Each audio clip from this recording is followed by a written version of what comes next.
Hey guys, you're watching Josh Bois TV. Today we are going to go over 6 tips for how to go after family offices.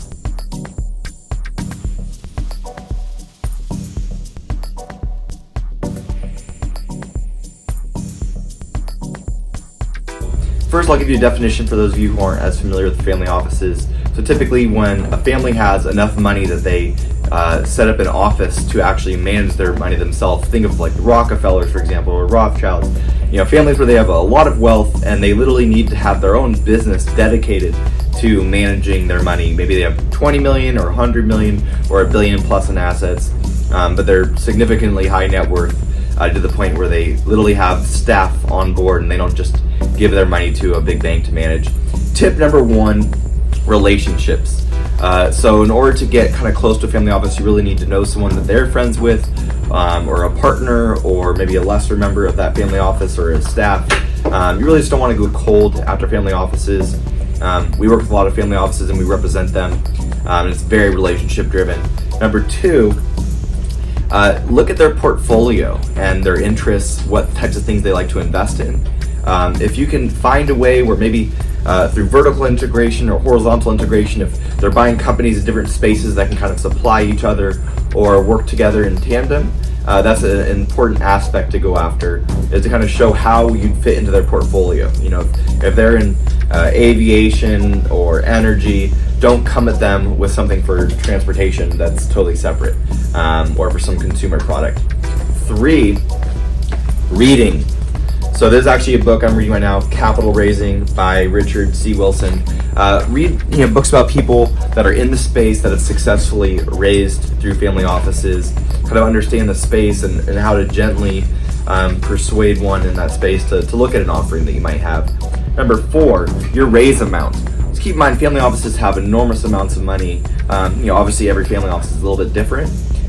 One thing you're going to want to do is make sure you're asking for enough.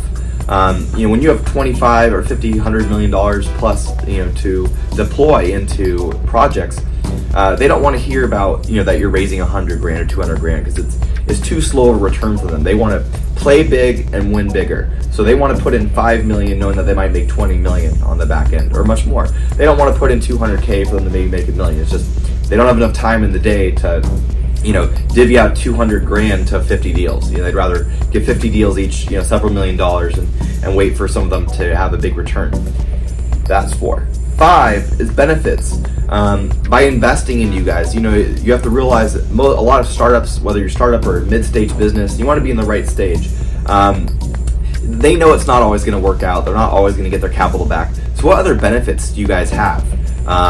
Is it access to a certain network of celebrities, high profile people, or venues, or access to certain key companies that you have as partners that they might be able to utilize for their other deals, or that might benefit them. And 6th, and very important, is philanthropy. Especially if you're not the most attractive investment opportunity ever, or you haven't already made 10x return on your first year, show how you're philanthropic. How does your product potentially change the world? Is it sustainable energy? Is it doing good, or is maybe there a side impact of your business? And I'm not just talking about, we donate 5% of our profits to charity, because they'll probably look at that and be like, whoa, that needs to go back into the company. Not necessarily, but see if there's something that essentially that can build their legacy, that they're educating people, or they're helping impact lives, whether it's in a foreign country or everywhere. Maybe it's like solar tech, that helps reduce the amount of energy used. But anyways, those are 6 tips. Relationship, the portfolio, reading, very important resources, the raise amount you're looking for, benefits, and philanthropy. Stay tuned. Again, run Global Capital Network and Global Deal Flow. We're here to help entrepreneurs with their raise. We do live investor pitch events to put you in front of angels, family offices, venture capital, etc., and kind of help you mold your materials that you're going to put in front of them, and also kind of consult you on the strategy. And we're kind of out there batting for you. And we know kind of which family offices and angels like to invest in what types of deals, and we kind of bring them deal flow that kind of matches up with that. And check out globaldealflow.com. We're having entrepreneurs post on our digital platform to have 24/7 access to investors and exposure for investors around the world looking for deals in different industries. Anyways, signing off. This was Josh Bois TV. Please like and subscribe this video.